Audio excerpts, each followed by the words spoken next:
3. Dificultades para el conocimiento de nuestro derecho político autóctono. Tarea difícil es emprender el estudio de las instituciones jurídicas de los antiguos pueblos de Anáhuac sin traicionarlas en su espíritu, engañados por nuestros propios conceptos, que raras veces coinciden con el pensamiento de aquellos. Tanto más difícil resulta la tarea, cuanto que para penetrar en el espíritu de los nahuas, tenemos que hacerlo a través de relatos realizados por europeos que, a su modo, interpretaron las instituciones jurídicas autóctonas con criterio tendencioso, de acuerdo con sus propias creencias y a beneficio propio. Preciso es estudiar minuciosamente el espíritu del indígena a través de la historia y observarlo con detenimiento en su proceder actual, para avisorar la realidad. 3 grandes obstáculos se ofrecen desde luego ante nosotros: el lenguaje, la ideología y los testimonios que poseemos. El lenguaje y la ideología, porque le son propios y no corresponden ni al castellano en su contenido, ni a las nociones fundamentales del pensamiento jurídico europeo. Y los elementos testimoniales que poseemos para su interpretación, porque sumamente deficientes tanto desde el punto de vista documental, como de la idoneidad de los testigos e intérpretes de antaño. Dificultad del lenguaje. El problema del lenguaje no estriba, como a primera vista pudiera creerse, en la diversidad de lenguas, Babel. De hecho, en el territorio de Anáhuac existía diversidad de lenguaje, pero entre todos los idiomas autóctonos, como entre los europeos, había entre sí equivalencia de sentido. Mas entre el lenguaje de los europeos y el de los indígenas no existe esa equivalencia, es decir, que no habiendo identidad de pensamiento, tampoco puede haber traducción exacta. Ambos responden a 2 desarrollos diferentes de la cultura, cuyo contenido, sobre todo en materia política, completamente varía, aunque los términos pudieran tener traducción literal. No se puede, sin incurrir en error, asimilar al castellano ciertas ideas e instituciones al parecer semejantes, analizarlas, tratarlas y juzgarlas con criterio similar, proveniendo de 2 culturas totalmente diferentes. Podemos comprobar que las principales formas de gobierno y las nociones fundamentales del derecho público occidental no tienen exacta correspondencia con las mexicanas.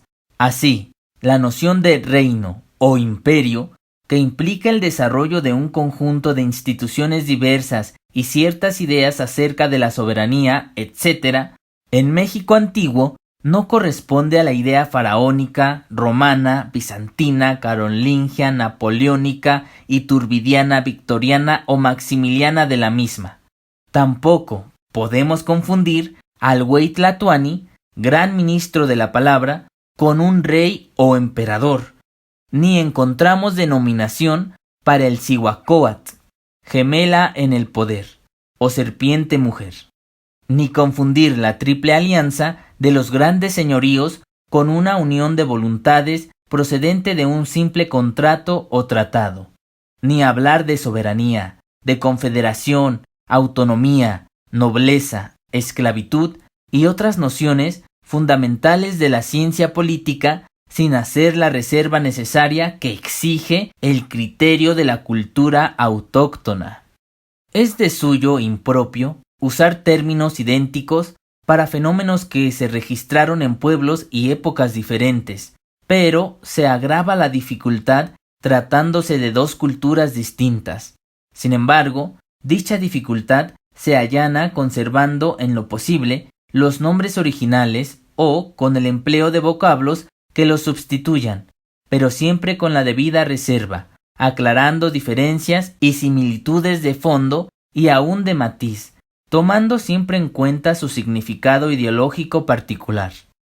Existe además una particularidad, tanto en el sistema político como en el idioma de los pueblos autóctonos, que todo en ellos era funcional y relativo en materia humana, observando ello siempre una estricta jerarquía de valores entre todas las personas, descartando lo absoluto.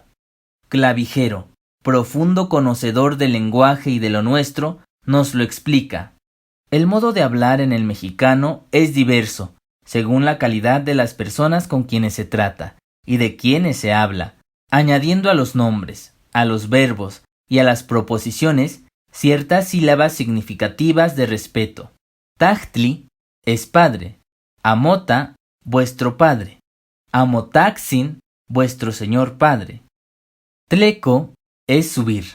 Si mando o encargo a una persona igual o inferior que suba, le digo Xitleco. Si lo suplico a persona superior, le digo Ximotlacawi. Y si quiero expresarle mayor sumisión y respeto, Ximotlecahuitzino. Esta variedad que hace tan cortesana a esta lengua no la vuelve embarazosa, porque está sujeta a reglas fijas y fáciles. Ni sé que haya lengua que sea tan metódica y regular como la mexicana. Y vaya que Clavijero era políglota. Tiene, prosigue, muchos frasismos tan expresivos que sirven de hipotiposis de las cosas, especialmente en materia de amor. Finalmente, todos los europeos que han advertido su copia, su economía y su regularidad se han persuadido a que no eran bárbaras las naciones que la hablaban.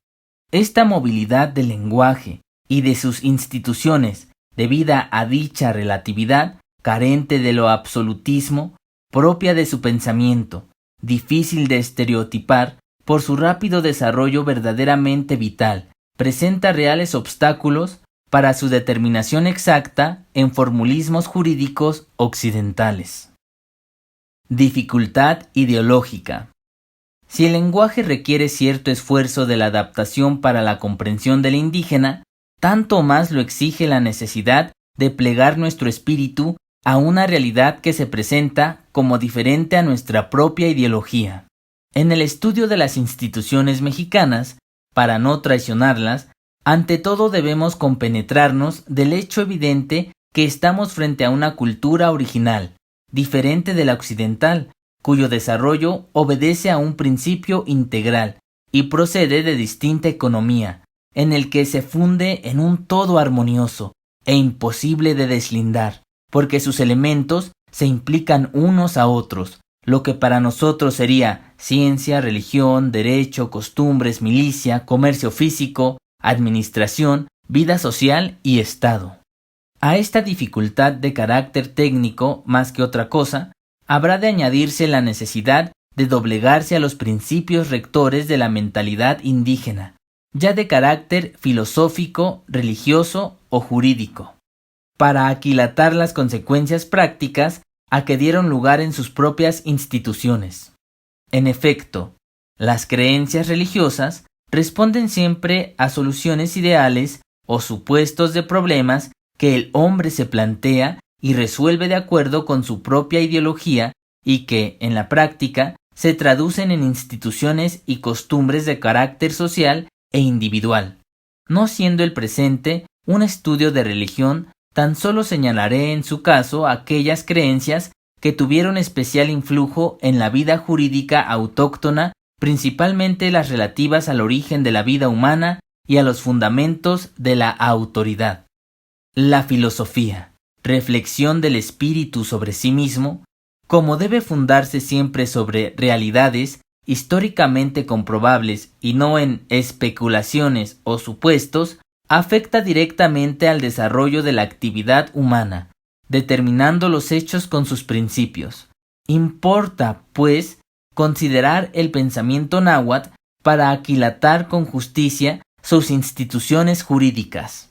El hecho ineludible de la muerte individual, la vida transitoria y precaria, frente al hecho necesario, volitivo, de la permanencia de la generación humana, eterna y con sus propios designios, del pueblo colaborador de los dioses con una misión divina y universal, constituyó la antinomía de la vida y principio básico de su ideología, que afectó todos los principios del derecho, imprimiéndoles una modalidad propia. El hombre, Vive, pues, en función de la sociedad, o mejor dicho, de los designios de su pueblo.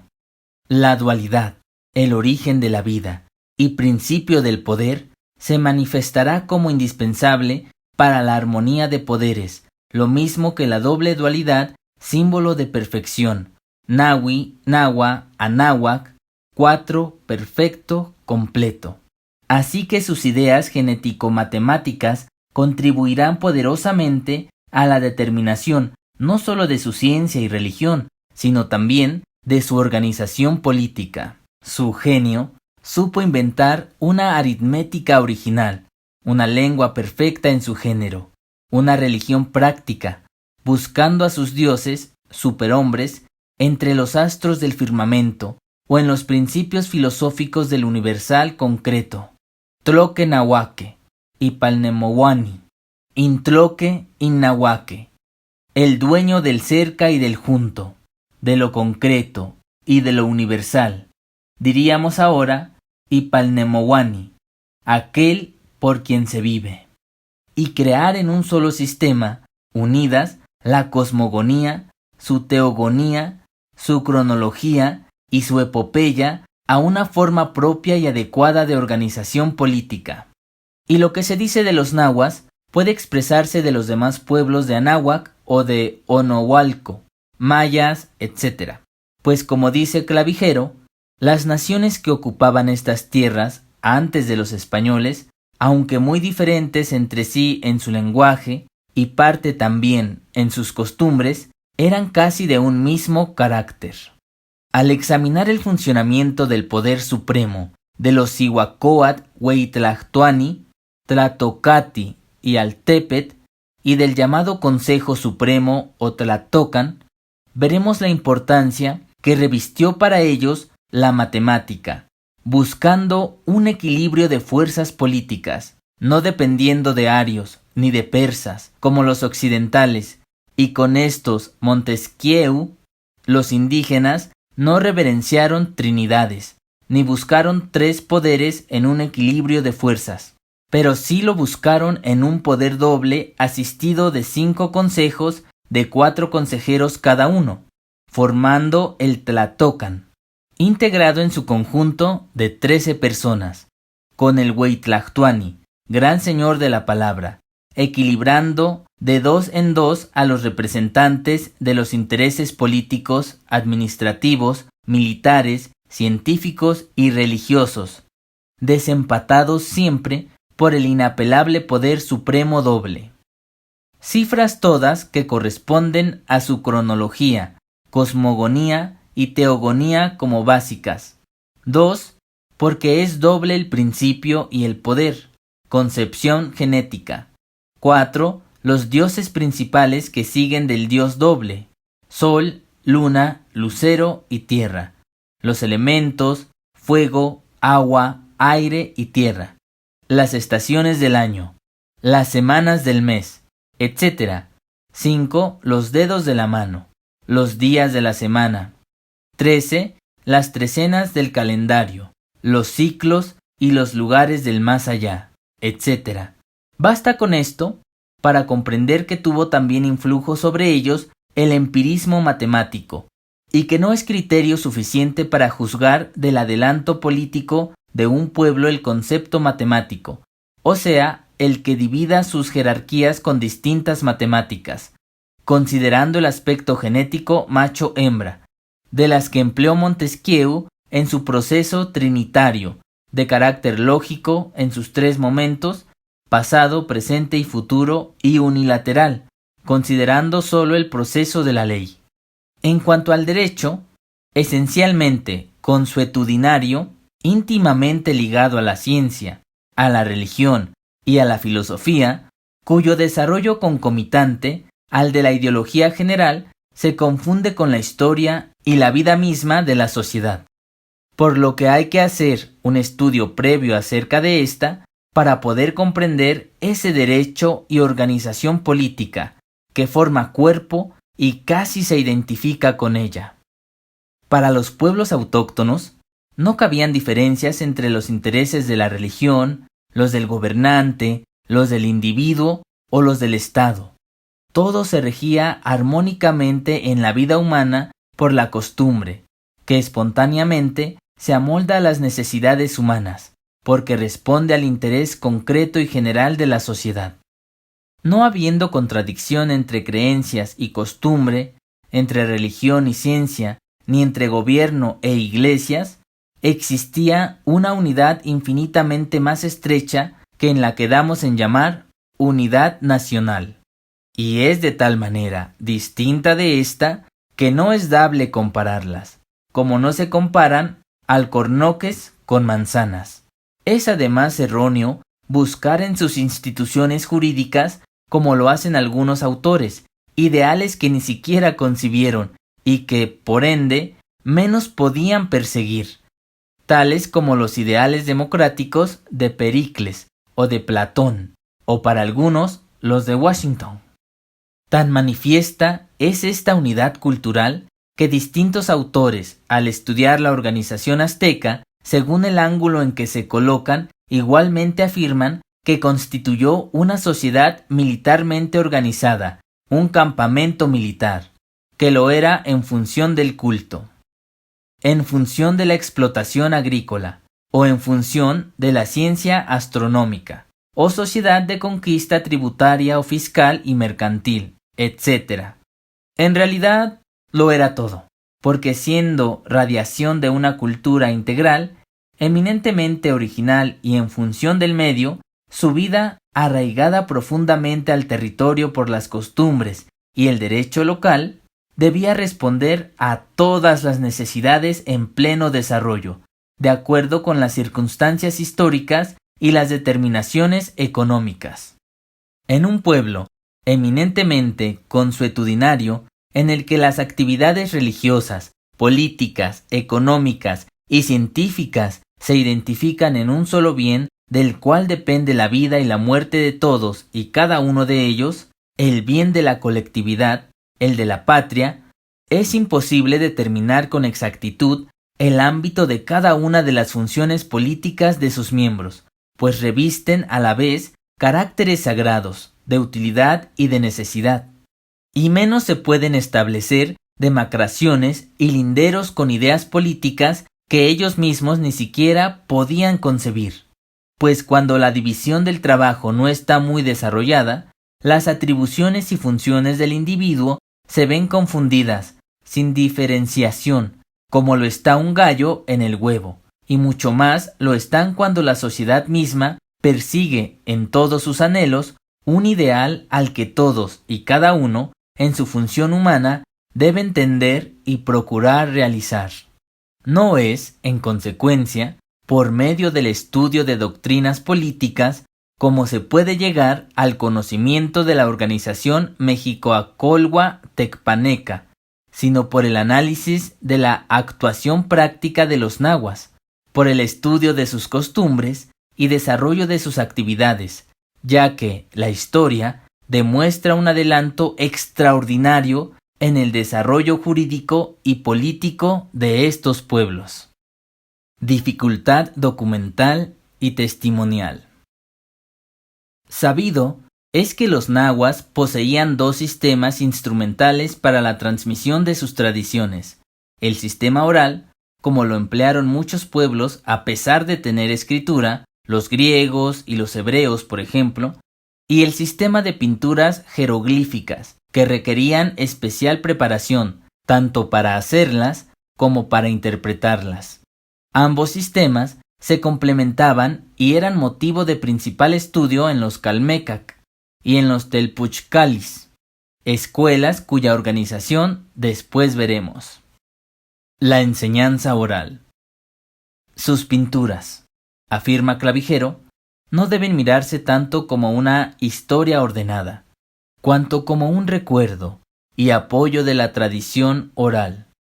Era indecible el cuidado que tenían los padres de instruir a sus hijos, los maestros a sus discípulos, y los ancianos a los jóvenes en la historia de su nación.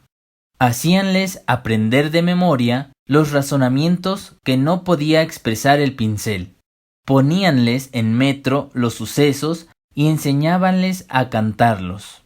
Esta tradición aclaraba las dudas, impedía las equivocaciones que podrían ocasionar por sí solas las pinturas, y ayudada de estos monumentos, eternizaba la memoria de sus héroes, los ejemplos de virtud y de valor, su mitología, sus ritos, sus leyes y sus costumbres. Lamentamos siempre la pérdida de aquella prodigiosa multitud de pinturas que el celo violento de los primeros misioneros entregó a las llamas, lo cual ha imposibilitado la perfección de la historia mexicana.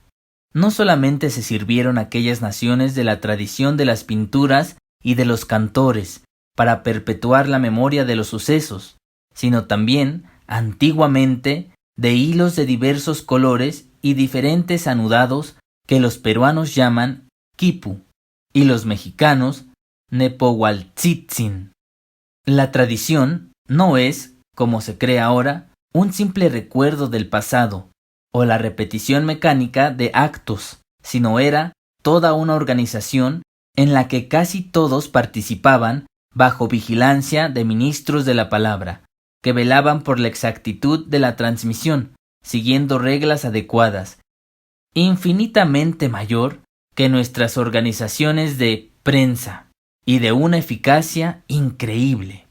Bien sabido es que por este instrumento nos han llegado los grandes monumentos de la humanidad, las obras de Homero, las tragedias de Esquilo, las enseñanzas de Sócrates, los evangelios de Jesucristo y toda nuestra historia antigua. Por razón de técnica que requiere la transmisión oral, necesitamos siempre hacer un esfuerzo de adaptación por sus modos de expresión, para entender dichas obras, escritas a base de fórmulas simétricas, diálogos, ejemplos, parábolas, metáforas y fábulas, con valores entendidos, íntimamente unidos a la fauna y a la flora, o a las actividades humanas, los colores, etc. Cada animal tenía su historia y su simbolismo, los lugares su color, las formas su cometido, y el aroma de cada flor su significado, a veces expresado en el nombre, pero siempre conocido por todos y por lo tanto muchas veces sobreentendido u omitido. Y con ello empieza la dificultad al querer penetrar una tal tradición ya destruida. ¿Cuántos preceptos evangélicos son motivo de eterna interpretación y querella entre los exegetas, desde que se consignaron por escrito y para los siglos venideros? Sin embargo, el método era entonces eficaz, debido principalmente a su organización por medio de los ministros de la palabra en Palestina y los tlatoani o Huey tlatoani con sus tlamatinime o filósofos en Anáhuac. Y gracias a que la imprenta no hubiese causado aún sus estragos en el cerebro humano, entregándolo a la pereza mental y al olvido despreocupado. La enseñanza oral consistía, pues, en preparar por medio de métodos mnemotécnicos las enseñanzas que debían transmitir los ministros de la palabra, de generación en generación. Métodos que consistían en adoptar fórmulas de fácil retención, clasificando los hechos en grupos sistemáticos y numéricos. Por ejemplo, los 4 soles o grandes periodos, las 8 bienaventuranzas, las 4 maldiciones, etc. O repitiendo palabras y fórmulas en frases también simétricas. Véase la primera frase del Códice Chimalpopoca, o pasajes del Evangelio que empiezan diciendo, en verdad, os digo, y terminan en otra repetición, los cielos y la tierra pasarán, pero mis palabras no pasarán. Ya insertando proverbios y retruécanos, o mistificando y dramatizando, las estrellas se bambolearán, los hechos y doctrinas en historias de fácil recuerdo, La Llorona, Coatlicue, o en los hechos maravillosos y milagrosos, sea reduciendo todo en símbolos de dilatada y detallada explicación, formando de la suerte una literatura complicada y misteriosa a la vez para el profano, pero que en cambio constituye una verdadera enciclopedia reducida a su mínima expresión y poderosísimo acicate para la privilegiada memoria del que está versado en ello y que conoce los hechos y enseñanzas al detalle. De aquí que la literatura oral, tanto de los nahuas como la de aquellos pueblos que la practicaron, revista ciertos caracteres similares y polifacéticos, aunque diferenciándose cada cual por la distinta mentalidad cultural de origen diverso. En efecto, tal literatura reviste aspectos épicos, heroicos, apocalípticos, religiosos y militares, humanos y divinos, con cierta ingenuidad romántica, a la vez históricos, fálicos, morales y jurídicos, difícilmente desentrañables y reductibles a un solo punto de vista, por lo que inducen a error a quienes con criterio simplista o demasiado alámbrico y un tanto despectivo se llegan a ellos. Lo cual a menudo aconteció con la mayoría de frailes doctrineros, que nos transmitieron muchas enseñanzas por ser tan inclinados al demonio, donde quiera que posasen la vista, y por estar siempre dispuestos a descubrir herejías y a vilipendiar todo aquello que no alcanzaba a descifrar su limitado conocimiento de las cosas. Los españoles, al desorganizar la estructura social del Estado mexicano, destruyeron a la vez este sistema de tradición, para ellos desconocido, aunque hasta la fecha nos hayan llegado algunas leyendas muy adulteradas, a través de las nanas y de los cuentistas indígenas de los pueblos. Son de poca importancia para nuestro estudio.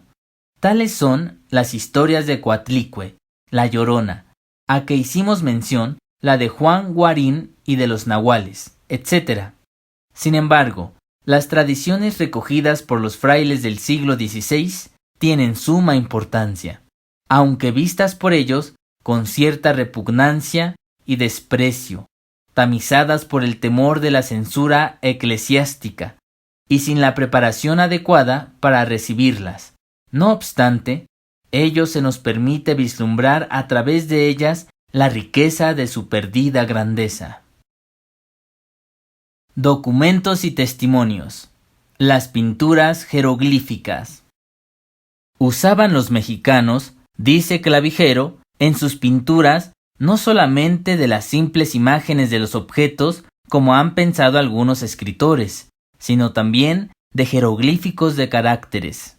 Representaban las cosas materiales con su propia figura, y para abreviar, con una parte de ella bastante a darla a conocer a los inteligentes, pues como nosotros necesitamos de aprender a leer para entender lo que otros escriben, así el común de aquellas naciones necesitaba de ser instruido en la significación de las pinturas que eran sus escritos. Para las cosas que carecen de figura, sustituían ciertos caracteres, no verbales o destinados a formar palabras como nuestras letras, sino reales e inmediatamente significativos de las cosas, como los caracteres de los astrónomos y de los algebristas. No hay duda, prosigue Clavijero, de que el modo que tenían los mexicanos de expresar las cosas era muy imperfecto, embarazoso y equívoco, con imágenes disformes a veces por cuanto a la velocidad con que pintaban, de la cual fueron testigos varios españoles, y que atentos únicamente a la fiel representación de los sucesos, no se cuidaban de la perfección de sus imágenes. Pero es loable su conato por perpetuar la memoria de los sucesos y su industria en suplir, aunque imperfectamente, el uso de las letras, que por ventura hubieran inventado según se iba adelantando su cultura. Si no hubiera fenecido tan breve su imperio, a lo menos hubieran abreviado considerablemente y facilitado sus pinturas con la multiplicación de sus caracteres. Consignaban en sus escritos siempre la verdad. El mismo Nezahualcóyotl estableció pena de muerte contra los historiadores que publicasen en sus pinturas alguna falsedad, como depone su ilustre descendiente de Fernando de Alba Iztlizóchitl en sus manuscritos. Sabemos igualmente que los tlacuilos consignaban en cada calpulli las crónicas, la historia, el origen divino del grupo, las peregrinaciones, el registro de reparto de tierras, los tributos, los disfraces y atributos de los dioses, sus fiestas, así como todas las sentencias, jurisprudencia y costumbres determinadas por los tribunales. Se servían, dice Beuchat, para expresar las sílabas que componen los nombres de lugares y personas, de imágenes de objetos, cuyo nombre o cuyo sonido eran semejantes, sin dar valor alguno a la significación del signo escogido. Sistema semejante al de nuestras characas, que permitía la correcta pronunciación de las palabras, pero cuyo contenido podía variar de significado en el lenguaje hablado. Como ejemplo, Garibay señala, como si para representar soldado se pusieran dos figuras, un sol y un dado, sin que estos objetos tengan que ver con el objeto representado. Así, aunque se representaba y pronunciaba Cihuacóatl como una mujer serpiente, podía significar el poder femenino, femenino de Dios, la tierra, la llorona, la madre de los mantenimientos, el funcionario de este nombre, etc. Igual acontece con Quetzalcóatl, serpiente emplumada, hermosa, vistosa, rápida, y puede ser el dios de ese nombre, el lucero, el profeta, el sacerdote, el viento, la nube, etc. Otra dificultad estriba en que los signos pueden ser simplemente mnemotécnicos o recordatorios que los lectores pueden tomar por fonéticos y aún por ideográficos si no están bien informados. Estos instrumentos de tradición escrita, aunque imperfectos, son de gran ayuda complementaria en la tradición oral. Nos quedan, desgraciadamente, reducidos ejemplares, dispersos en el mundo, debido a la incuria y al espíritu fanático y demoledor de los invasores, significando para la humanidad una pérdida irreparable de incalculable trascendencia. A este respecto, nos ilustra la autoridad indiscutible de un religioso sincero. De todas estas especies de pinturas, afirma el padre Clavijero, estaba inundado el imperio mexicano, porque eran innumerables los pintores, y no había casa alguna que no pintasen. Si se hubieran conservado, no tendríamos que desear para la historia de México. Pero los primeros misioneros, sospechando superstición en todas ellas, las persiguieron a sangre y fuego. De cuantas pudieron haber a las manos en Texcoco, donde estaba la principal escuela de pintura, hicieron un grandísimo montón y le pegaron fuego en la plaza del mercado.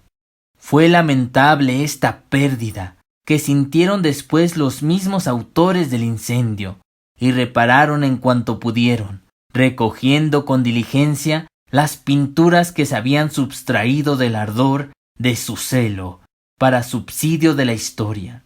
Pero aunque allegaron muchas, no tantas como era menester, porque los dueños de las pinturas se han vuelto tan celosos en guardarlas y ocultarlas de los españoles que es muy difícil el conseguir una de ellas. A mayor abundamiento, el primer obispo de México, Fray Juan de Zumárraga, que algunos historiadores llaman el Omar español, inflamado de tan santa cuan ciega indignación, destruyó cuanto no pudo alcanzar la luz de su escasa ciencia y estrecha inteligencia, que hasta el escudo de armas de Nezahualcóyotl mandó derruir, considerándolo como algo infernal, cuya privilegiada posición sirvió de ejemplo para la destrucción despiadada de bibliotecas y documentos, que trascendió como fiebre a sus fieles e indios temerosos, como confirma el mismo jesuita Clavijero. El señor Zumárraga, primer obispo de México, testifica que sus religiosos en 8 años habían desbaratado más de 20,000 ídolos, pero no hay duda de que en la sola capital excedían mucho de este número. Cierto es que después como escuchamos a Clavijero, algunos frailes como Sahagún tratasen de reparar el daño, pero siempre temerosos de la censura de un fanatismo ciego, que ellos mismos delatan, y estrechamente limitados por sus propios conceptos religiosos y sus escasas lecturas, nos legaron una obra trunca y viciada, colmada de falsas interpretaciones, o muy suyas al menos. En suma, las dificultades del lenguaje y de la ideología propias del indígena, sumadas a la pérdida casi completa del sistema de tradición oral y a la destrucción de muchos monumentos jeroglíficos, con la dificultad que entraña la interpretación de lo que nos quedan, además del carácter peculiar y poco sistemático de su literatura, a la vez épica, apocalíptica, heroica, histórica, mística, moral, religiosa y jurídica, aunado al testimonio trunco, viciado y desvirtuado de sus primeros intérpretes y continuadores, explican la inmensidad de la labor que tenemos enfrente los mexicanos para reconstruir nuestro glorioso pasado. Mucho se ha adelantado de un siglo a esta parte, debido principalmente a las plumas insignes de escritores como Icas Balseta, Orozco Iberra, González Obregón, los hermanos Caso, doña Eulalia Guzmán, y una pléyade de estudiosos que no se han arredrado ante tan imponderables tropiezos, embargados por la grandeza de su cometido. Basta consultar tan solo la biografía de cualquiera de ellos para convencernos. Tal es el panorama que se ofrece ante nosotros al penetrar en el estudio de las instituciones jurídicas mexicanas. Los escombros que nos quedan de aquella maravillosa cultura que con orgullo ostentamos como herencia nuestra, que son sino huellas portentosas de titanes, reliquias venerables y cenizas prodigiosas, restos que por sus quilates revelan su valor, la magnitud del edificio y las proporciones del desastre.